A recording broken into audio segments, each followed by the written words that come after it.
देखिए, कौवा अगर हंस के चाल चलने की कोशिश भी करेगा ना, तो भी वो कौवा ही रहेगा।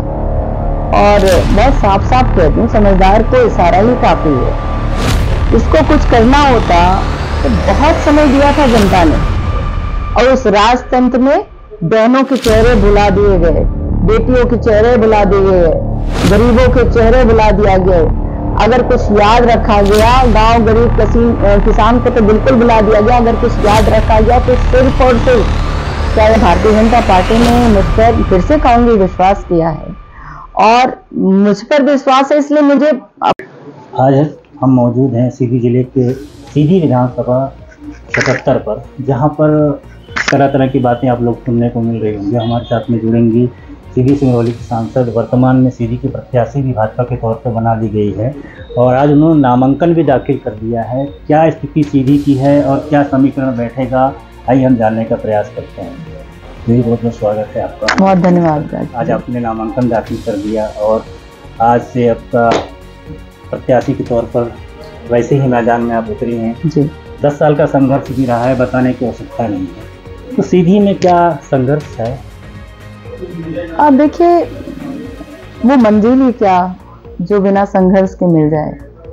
और मैं ऐसा मानती हूँ कि जब मैं घर के बाहर अपने बुजुर्गों के आशीर्वाद से और ईश्वर की इच्छा से निकली थी, तो भारतीय जनता पार्टी ने मुझ पर काफी विश्वास किया। भले मैं निर्दलीय जिला पंचायत अध्यक्ष, आप भी जानते हैं, उस क्षेत्र से मैं जीती हूँ और जनता जनार्दन ने मुझे पहली बार स्वीकारा, लेकिन उसके बाद में लगातार मेरे संघर्ष में मेरे जो साथी रहे, मेरी जनता रही और बड़ों का आशीर्वाद रहा, ईश्वर की कृपा रही, और उस संघर्ष के साथ ही मेरे कार्यकर्ता भी रहे। क्योंकि भारतीय जनता पार्टी ने आज मुझे यहाँ तक भेजा है कि निश्चित रूप से हर वो मंजिल और वो हर वो उद्देश्य जो भारतीय जनता पार्टी के निर्देश पर प्राप्त करना होता है, वो निश्चित रूप से संघर्षपूर्ण था।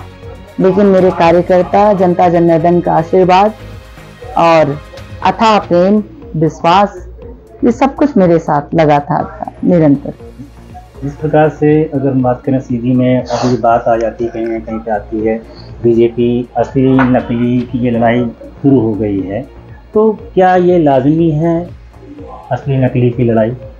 लेकिन कुछ बातें जबरदस्ती की होती हैं जीवन में, या मेरे घर में मेरी अगर कोई इच्छा पूरी ना हो तो मैं फालतू की जिद करने लग जाऊं और फालतू की चीजें मैं कहने लग जाऊं, तो मुझे लगता है ऐसा ही कुछ है। पर मैं ज्यादा बेहतर ये समझती हूँ कि हम आज भारतीय जनता पार्टी पर बात करें, हमारी सरकार पर बात करें, देश की यशस्वी नेतृत्व नरेंद्र मोदी पर बात करें।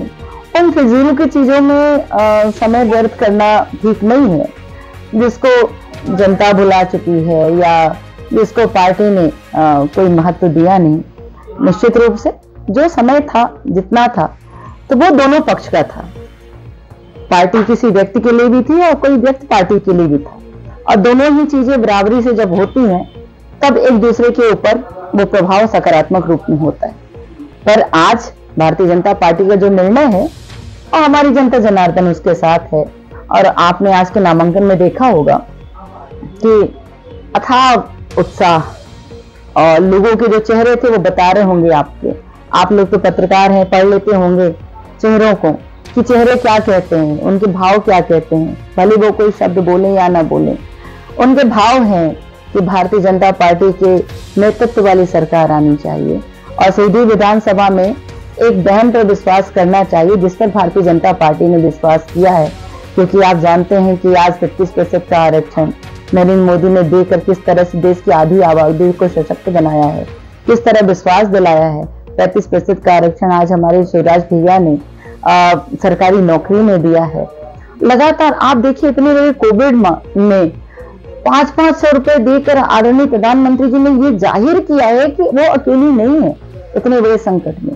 तो निश्चित रूप से हमारे देश की आधी आबादी के साथ हमारी सरकार है, हमारी जनता के साथ हमारी सरकार है। तो जब सरकार को या भारतीय जनता पार्टी को जरूरत पड़ेगी तो जनता जनार्दन क्यों नहीं खड़ी होगी? तो सामने दिख रहा है। लॉन्च किया, कांग्रेस भी कहीं ना कहीं पे बढ़ चढ़ कर आ रही है कि 1500 देंगे या फिर और योजनाएं करेंगे। क्या लगता है कि ये सारी योजनाएं जो चलाई जा रही है, तो इसमें कांग्रेस का बढ़ोतरी या फिर बीजेपी की बात करें या फिर मध्य प्रदेश में चेहरा की बात करें, जैसे कि शिवराज सिंह चौहान जी को चेहरा इस समय वर्तमान में नहीं उतारा गया, जबकि मध्य प्रदेश में अच्छा चेहरा माना जाता है। देखिए, कौवा अगर हंस के चाल चलने की कोशिश भी करेगा ना, तो भी वो कौवा ही रहेगा।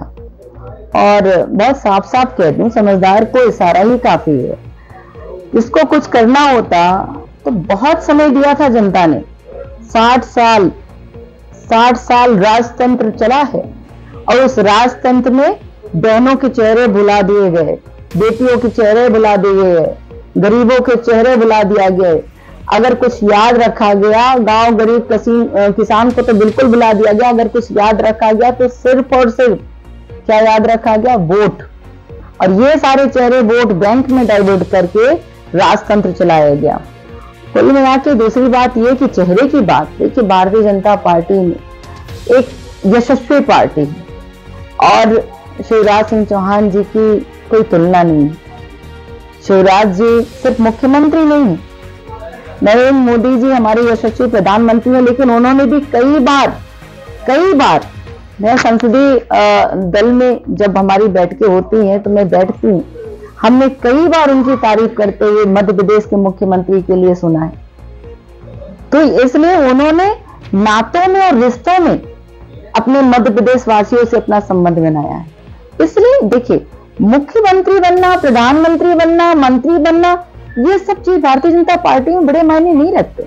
बड़े मायने रखते हैं एक कार्यकर्ता बनना, जनता के से संबंध बनाकर उससे विश्वास अर्जित करना, ये बड़ा मायने रखते हैं। और यही भारतीय जनता पार्टी की सच्चाई है और यही खूबसूरती है। हम लास्ट ओर जाते हैं। पार्टी के द्वारा तो जो मैनिफेस्टो तैयार किया जाएगा वो तो होगा ही। बतौर आप विधायक के तौर पर सीधी के लिए कुछ ऐसी मैनिफेस्टो तैयार करेंगे जो वाकई में हमारे क्षेत्रों के लिए या मैंने सीधी जिले के लिए एक उपलब्धि होगी? बिल्कुल करूंगी। देखिए, भारतीय जनता पार्टी ने मुझ पर, फिर से कहूंगी, विश्वास किया है, और मुझ पर विश्वास है इसलिए मुझे अपने दल पर विश्वास है, अपने नेतृत्व पर विश्वास है। और मेरे नेतृत्व में विकास को ही अपना एक एजेंडा बनाया है कि क्षेत्र में विकास हो। और ये भी तय है कि मैं कोई एजेंडा बनाऊंगी, मेरा कोई मैनिफेस्टो होगा तो निश्चित रूप से वो साकार होगा जमीन पर। मैंने ये जरूर सोचा है कि यहाँ के गांव, गरीब, किसान, युवा और माताएं, बेटियां सबसे पहले तो देखिए सुरक्षित हो और सम्मानित। सबसे पहली बात तो ये, यहाँ से हमारे युवाओं को रोजगार के लिए पलायन न करना पड़े। हमारे युवा जो है सीधी विधानसभा में ही रहकर इतनी उनकी क्षमता हो और इतनी उनकी उपलब्धता हो कि यहाँ पर वो रोजगार हासिल कर सके। दूसरी बात है, शिक्षा का संसाधन यहाँ पर अच्छा हो, स्वास्थ्य की व्यवस्था अच्छा हो, जो कि नरेंद्र मोदी जी को मैं धन्यवाद देती हूँ, शिवराज सिंह चौहान जी को, कि मेरे संसदीय क्षेत्र के दोनों ही जिलों में, सीधी में भी, सिंगरौली में भी मेडिकल कॉलेज हो गया। मैं बहुत जल्दी कोशिश करूंगी कि मेडिकल कॉलेज बनकर तैयार हो, हमारे बच्चे यहाँ से पढ़ाई करें, पढ़ाई करके निकलें, स्वास्थ्य की व्यवस्थाएं अच्छी हो, और ऐसे संसाधन जो प्राथमिक रूप से हमारे जिले के लिए उपयोगी हैं, किसी के भी इलाज में यहाँ से मतलब प्राथमिक रूप से उनकी चिकित्सा हो सके, ऐसे संसाधनों की व्यवस्था मैं करूं। और हमारे किसान भाई जो हैं वो अपने खेती को आधुनिक खेती और उसको लाभ का धंधा बना सके, जो हमारी सरकार की मंशा है, मैं इस पर काम करना चाहूंगी। निश्चित रूप से 150 से पार सीट आएगी हमारी, और क्योंकि माहौल दिख रहा है, आप देखिए, किसी के कहने से कुछ नहीं होता। कांग्रेस का तो काम ही यही है, कांग्रेस तो ये कहेगी क्योंकि वो विपक्ष में, हम कुछ अच्छा करेंगे। अभी आपने लाली बहना की बात की, नहीं कर सकते, वो करने के लिए जज्बा चाहिए, करने के लिए दिल चाहिए, मनसा चाहिए। और रही बात सीटें की, सीटें हमारी तय हैं, सीटें तो 150 से ज्यादा ही सीटें आनी है, उससे कम तो जनता ही नहीं बोलती, क्योंकि जनता को ही लेकर आना है, और हमने कभी सोचा भी नहीं।